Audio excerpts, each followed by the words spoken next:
ഒരു കമ്പനിയിലെ ശരാശരി ജീവനക്കാരുടെ ശരാശരി പ്രായം എന്ന് പറയുന്നത് 35 വയസ്സാണ്. അതായത് ആവറേജ് പ്രായം എന്ന് പറയുന്നത് എന്താണ്? 35 ഇയേഴ്സ് ഓഫ് ഓൾഡ് ആണ്.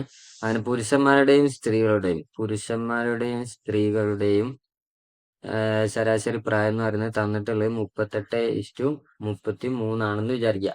അങ്ങനെയാണെന്നുണ്ടെങ്കിൽ ഈ തൊഴിലാളികൾ ഉണ്ടെങ്കിൽ പുരുഷ തൊഴിലാളികളുടെ ശതമാനം എത്രയാണെന്നുള്ളതാണ്. ഇങ്ങനെ ശതമാന കേസ് ചോദിക്കുമ്പോൾ ആദ്യം തന്നെ എന്താ ചെയ്യേണ്ടതെന്ന് വെച്ച് കഴിഞ്ഞാൽ ഇത് തമ്മിലുള്ള ഡിഫറൻസ് എടുക്കുക, എന്നിട്ട് ഒരു അംശബന്ധം നമ്മൾ കണ്ടെത്തുക. അതായത് 38 35 കുറച്ച് കഴിഞ്ഞാൽ 35 33ലേക്ക് 2.